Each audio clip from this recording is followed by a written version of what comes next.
So let's talk about learning. Have you ever stopped to think about your knowledge, not as just a bunch of facts you've memorized, but as something you're building? Like a personal palace of knowledge that you get to design and construct your entire life. Well, today, we're going to look at the architectural plans for building exactly that. And these powerful strategies we're diving into, they're all based on the fantastic insights and learning methods shared by Arpita Tiwari. So here's our blueprint for today. We're going to start by laying the foundation with observation. Then we'll build the framework through self-study. After that, we'll put up the scaffolding using tutorials and find the master key, which is curiosity. And finally, we'll step back and admire our lifelong masterpiece. Okay, first things first, you can't build an amazing structure on shaky ground, right? In the architecture of learning, a solid foundation is absolutely everything. And you pour that foundation with keen, active observation. This is where it all begins. Now, what's really cool here is that observation isn't just passively watching things happen. It's a three-step process. You start by observing the world around you. Then, you form your own conclusions, kind of like your own little theory. But then comes the most important part. Step 3, you have to test it, to verify it in real time, to see if it actually holds up. And this slide just nails that final step. I mean, think about it. An architect wouldn't just glance at a new kind of steel and say, yeah, that looks strong enough. No way. They stress test it. They'll bend it, crush it, heat it up. They push it to its absolute limits to see where it breaks. And that's exactly what we need to do with our own conclusions.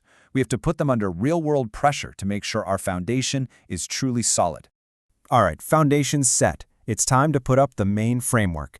This is the core structure of your knowledge palace, and you build it with your own two hands through focused, dedicated self-study. Now, this is where it gets really interesting, because it kind of flips the usual advice on its head. A lot of us are taught to immediately go find an expert, but this approach says, no, start with yourself first. Do your own research, grapple with the ideas, and build your own initial understanding. Then, at the very end, you bring in the experts, almost like consultants, to check your work, help you refine things, and make sure your structure is sound. So our framework is up, but how do we reach those higher floors? That's where tutorials and teachers come in. See, they aren't the building itself. They're the scaffolding, that temporary support system we use to help us build higher than we ever could on our own. And the whole point is how we use that scaffolding. It's not just about having support. Let's say a tutorial walks you through the absolute basics of a new skill. You don't just stop there and say, cool, I know the basics. No. The goal is to use that foundation to start climbing higher. You push yourself to start building at the intermediate level. And you can probably see the pattern here, right? If someone teaches you the intermediate stuff, you don't stop there either. You aim for the advanced. The scaffolding is a launch pad, not a destination.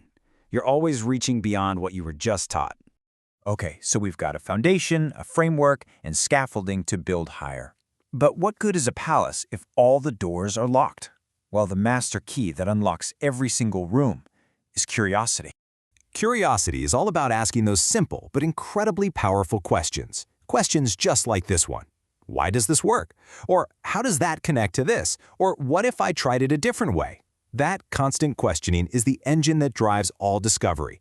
It turns a boring old building of facts into a living, breathing space you can explore. And really, it all boils down to this one simple truth. Without that genuine desire, that little spark of curiosity, all the doors to new knowledge just stay locked. You could be standing in the world's greatest library, but if you don't actually want to open a book, you'll never learn a thing. So, let's bring it all home. When you combine that powerful observation, that courageous self-study, and the smart use of tutorials, and you fueled it all with a relentless curiosity, you're not just learning stuff, you are building your lifelong masterpiece. It's a structure that's never really finished, but is always in this state of constant, beautiful evolution. This quote just captures the whole philosophy perfectly. It's not a race to some finish line. The whole point, the real joy, is in the act of building itself. It's an endless, fascinating journey of adding new rooms and new wings to your personal palace of knowledge. So there you have it. The blueprint is in your hands. You have the tools, you have the architectural principles. The only question left is, what are you going to build next?